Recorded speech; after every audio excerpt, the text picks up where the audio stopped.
جب میری گزارش ہے، جب ہم اس انسانی معاشرے پر غور کرتے ہیں تو ہمیں بعض اوقات بعض چیزیں بہت تکلیف دے رہی ہوتی ہیں، بعض اوقات بعض چیزیں بہت زیادہ خوشی دے رہی ہوتی ہیں۔ تکلیف والی چیزیں بھی موقت ہوتی ہیں اور بہت کم مدت کی ہوتی ہیں، اور جو خوشی کی چیزیں ہیں وہ بھی بہت کم مدت کی ہوتی ہیں۔ انسان چونکہ عجول ہے، جلد باز ہے، اس لیے تھوڑی سی تکلیف پر فوراً چیختا ہے اور تھوڑی سی خوشی پر اپنے آپے سے باہر ہو جاتا ہے اور بہت زیادہ اپنی خوشی اور لذت کا اظہار کرتا ہے۔ چھوٹی سی خوشی ملتی ہے تو پوری دنیا میں دھوم مچا دیتا ہے کہ میرے پاس یہ آ گیا، اور اگر تھوڑی سی تکلیف ہو تو چیخ چیخ کر رو رو کر ساری دنیا کو سر پر اٹھا لیتا ہے کہ مجھ پر ایسی قیامت ٹوٹ پڑی۔ کیوں؟ انسان فطرتاً عجول ہے۔ لیکن جب آپ اس خالق کو دیکھتے ہیں تو خالق عجول نہیں ہے، خالق مدبر ہے، خالق عقل سے کام کرتا ہے، خالق عقل کل ہے، خالق خود عقل ہے۔ خالق جب کوئی کام کرتا ہے تو اپنی تدبیر کے ذریعے سے اس طرح سے کرتا ہے کہ وقت اس میں وہ اہمیت نہیں رکھتا جو اہمیت انسان کی اپنی زندگی میں وقت رکھتا ہے۔ اس لیے جب اللہ کی خلقت کو آپ دیکھیں، 500 سال، 600 سال، 800 سال، 1000 سال گزر جاتے ہیں، ظلم کی ایک پوری داستان پوری ہوتی ہے، اس کے بعد ایک عدل کی تحریک اٹھتی ہے اور تمام ظلم کا پانسا پلٹ جاتا ہے۔ اس لیے اگر آپ انبیاء کی ساری تحریکوں کو دیکھیں، حضرت آدم علیہ السلام سے لے کر نبی خاتم صلی اللہ علیہ وآلہ وسلم تک، تو آپ کو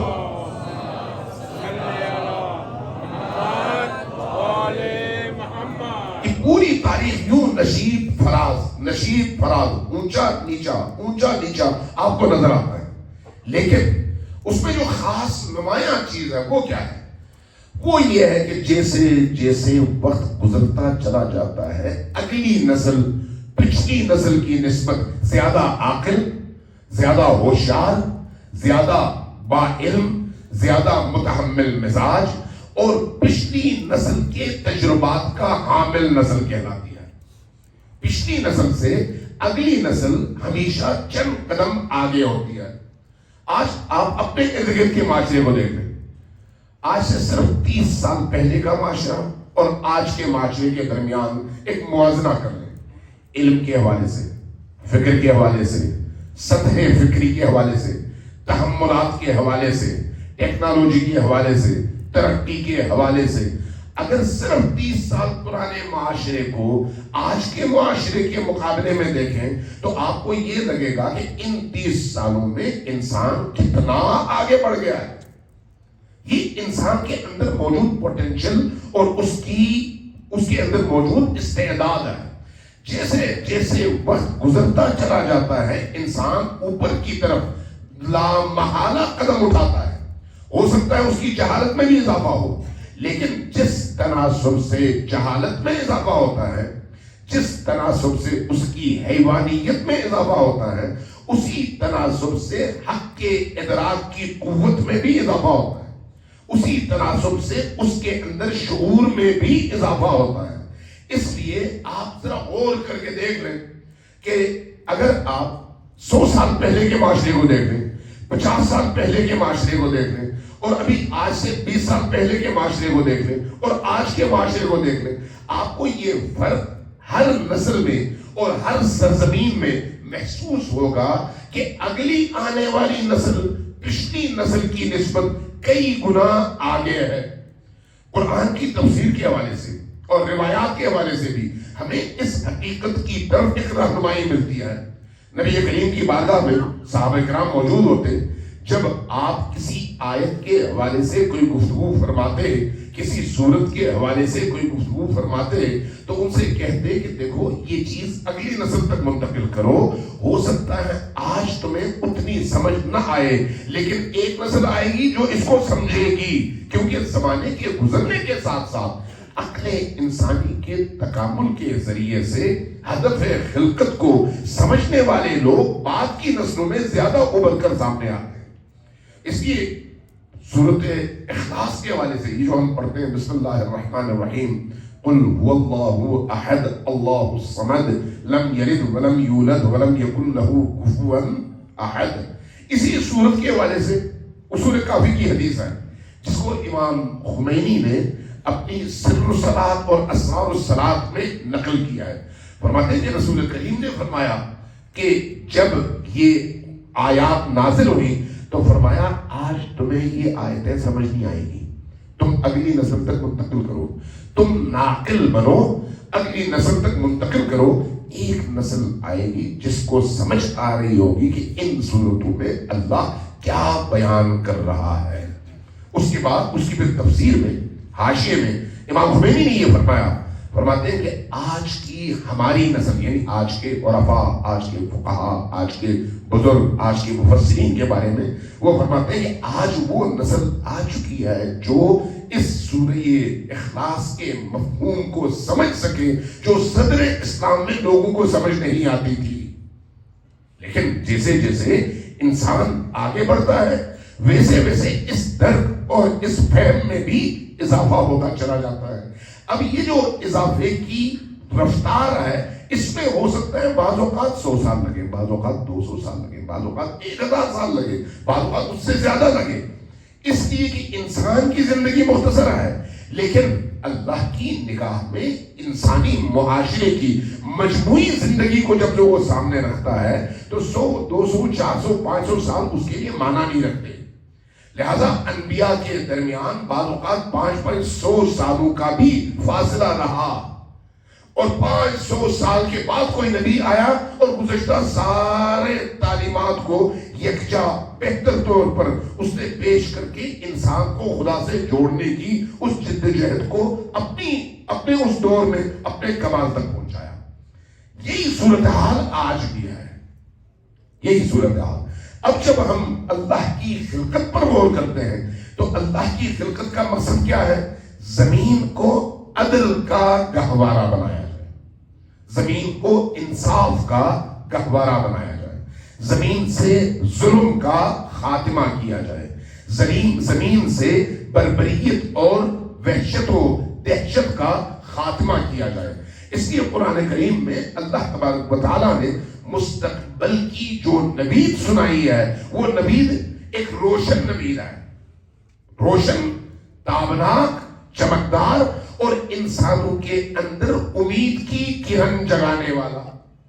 جب آپ قرآن سے پوچھتے ہیں کہ اللہ کی خلقت کا مقصد کیا ہے تو اللہ کہتا ہے وَنُرِيدُ أَن نَّمُنَّ عَلَى الَّذِينَ اسْتُضْعِفُوا فِي الْأَرْضِ نَجْعَلَهُمْ أَئِمَّةً وَنَجْعَلَهُمُ الْوَارِثِينَ۔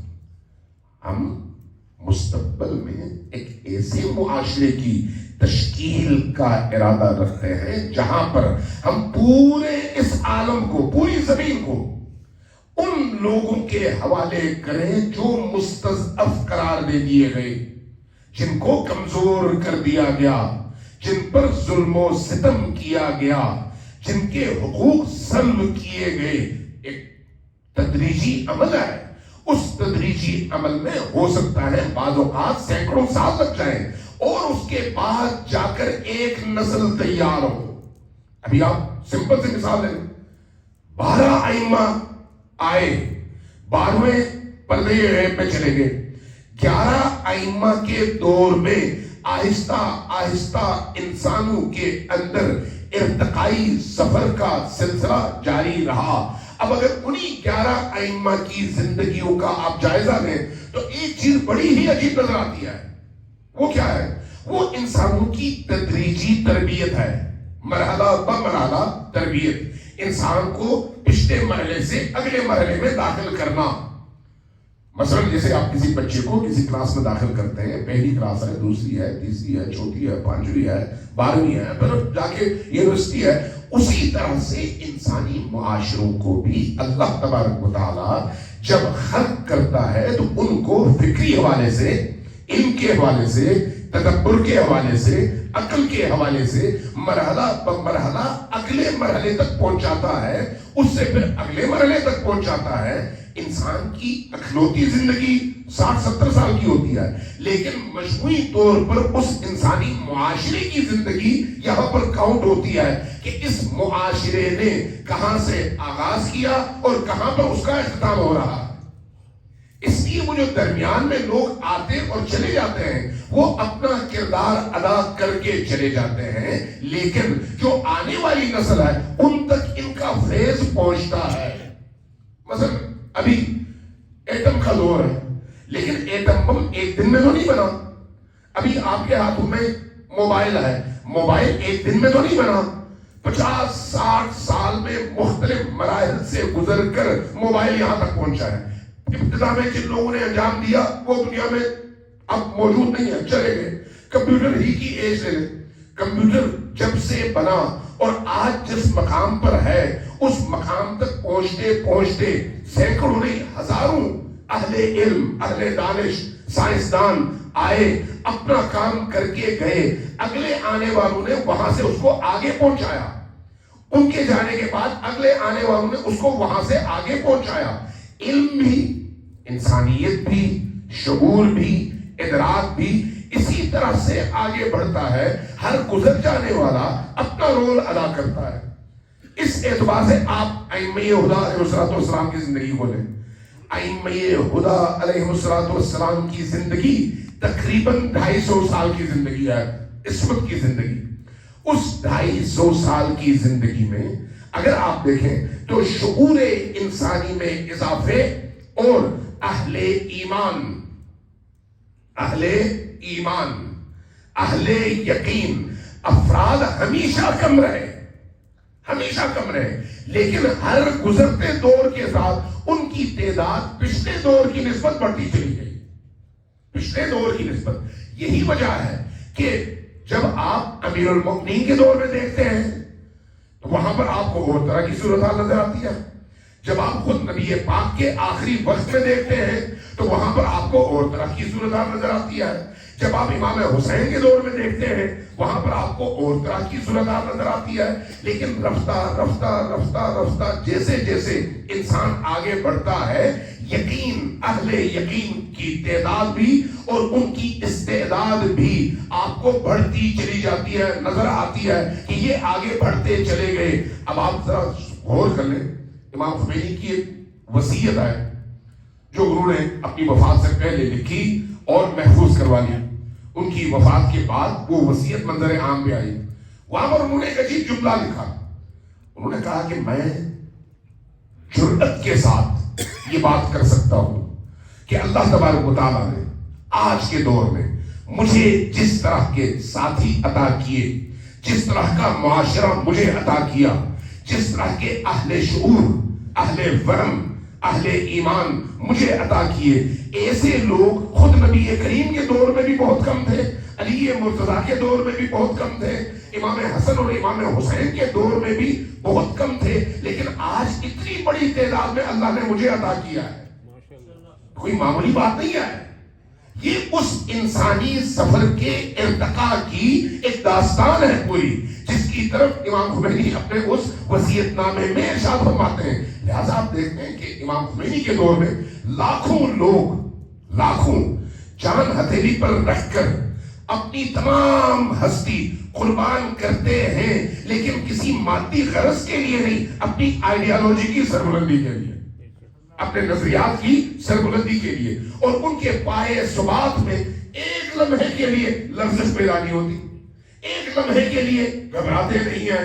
سخت ترین حالات میں مضبوط ترین اعصاب کے ساتھ میدان میں کھڑے ہونے کا عمل آپ کو اس دور میں نظر آتا ہے، اور وہ بھی اتنی بڑی تعداد میں، چھوٹی تعداد نہیں، اتنی بڑی تعداد میں. لیکن اگر آپ ماضی میں چلے جائیں، امیر المومنین کو کتنے لوگ ملے، آپ نے تربیت فرمائی، لیکن آپ اس آبادی کے لحاظ سے وہ تعداد دیکھیں. علی اکیلے ہوتے، روتے، گریہ فرماتے اور اپنے ساتھیوں سے کہتے تم لوگ کیسے لوگ ہو؟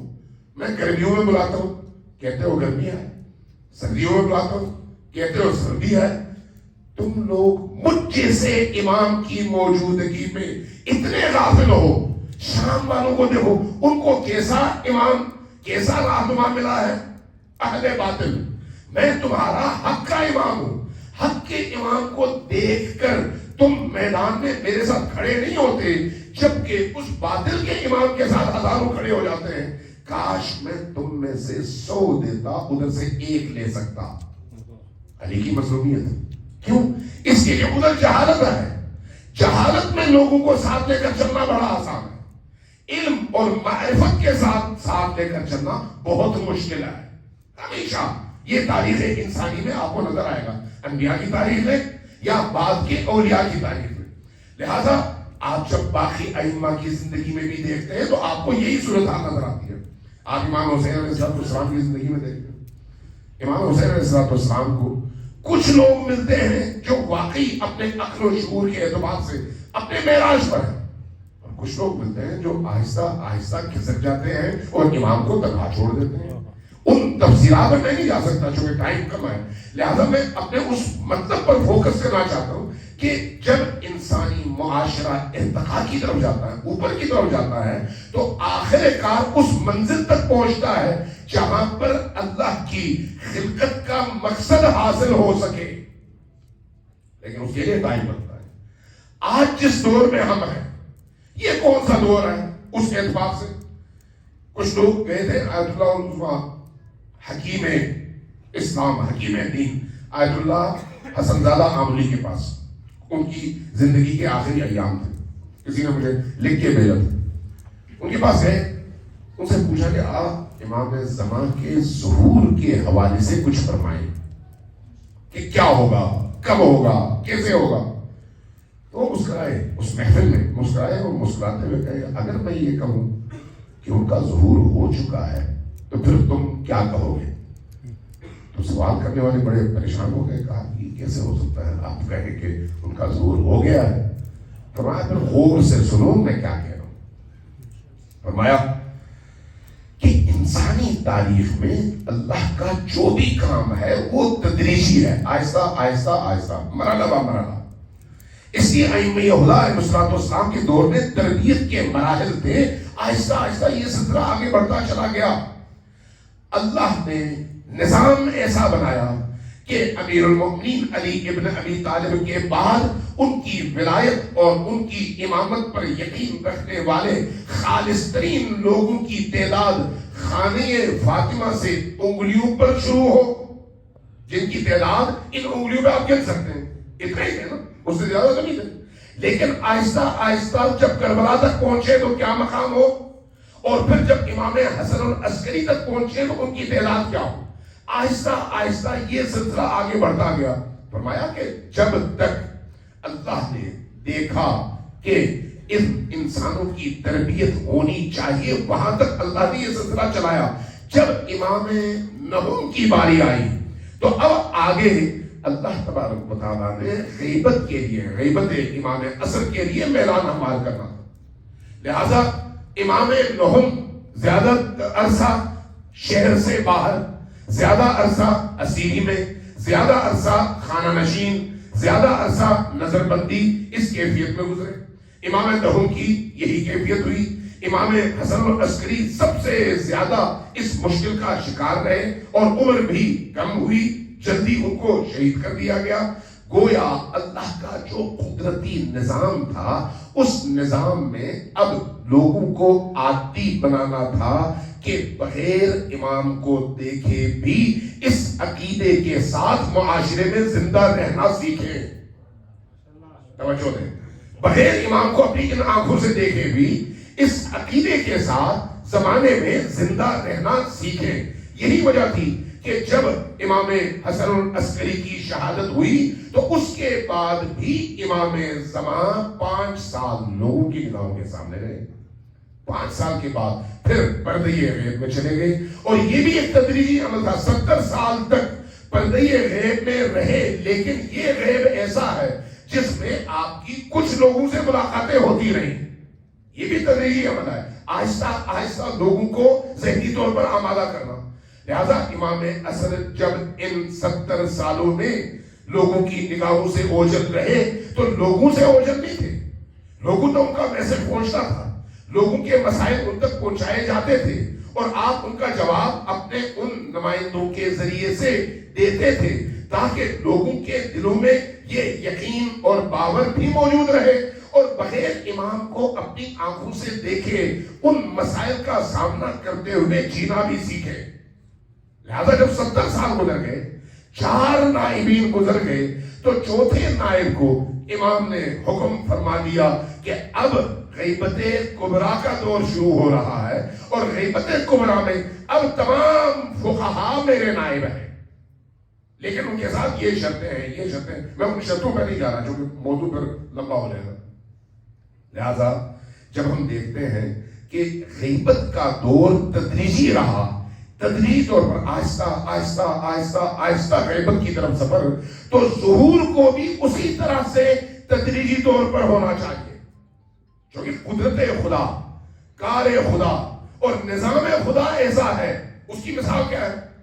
ابھی ہم ہر روز رات کو آتا دیکھتے ہیں، دن کو جاتا دیکھتے ہیں، صبح دن کو چڑھتا ہوا دیکھتے ہیں اور رات کو ختم ہوتا ہوا دیکھتے ہیں۔ اگر یہ تدریجی نہ ہو تو ہماری آنکھیں خراب ہو جائیں، ہمارے معاشرے کا نظم و نسق ختم ہو جائے۔ ابھی یہاں پر اگر ایک لمحے کے لیے بجلی جاتی ہے تو گھپ اندھیرا، سارا کام معطل جب تک بجلی نہ آئے۔ اگر اللہ بھی اسی طرح سے اچانک کرتا تو اس کا سارا نظام، انسانی نظام درہم برہم ہوتا۔ وہاں پر بھی اس کا وہی تدریجی عمل نظر آتا ہے۔ دن آہستہ آہستہ چڑھتا ہے، رات چلی جاتی ہے، اور آدمی محسوس کیے بغیر اندھیرے سے روشنی میں آتا ہے، اور رات جب آتی ہے، دن گزرتا ہے، تب بھی اس روشنی سے آہستہ آہستہ اندھیرے میں آتا ہے، اور اس کو محسوس بھی نہیں ہوتا اور اندھیرا شروع ہو جاتا ہے۔ یہ تدریجی عمل ہے۔ اسی طرح سے اس کائنات کی اصلاح کا عمل بھی، اور اس کائنات کو ایک بڑے اور عظیم اس نظام الہی میں پرونے کا عمل بھی تدریجی ہے۔ اس تدریجی عمل کا نتیجہ کیا ہے؟ آج آپ دیکھ رہی ہیں، حسن زادہ عملی کے جملے ہیں، فرمایا کہ آج آپ دیکھ رہے ہیں کہ پوری دنیا کے اندر ایک حکومت اللہ نے بنائی۔ کس کے ذریعے سے؟ خمینی متشکن کے ذریعے سے۔ اس حکومت کے قیام کے بعد اب آپ پورے عالم میں دیکھ لیں، اس سے پہلے کو بھی دیکھ لیں اور اس کے بعد کو بھی دیکھ لیں۔ اس سے پہلے وہی مکتب جس کو آپ مکتب اہل البیت کہتے ہیں، صرف کتابوں میں ایک شناخت کے لیے مکتب تو تھا، لیکن انسانی معاشرے میں اس کا کوئی رول نہیں تھا، کوئی رول نہیں۔ عثمانیوں کی سلطنت رہی، اہل البیت کی اس ویژن اور نظام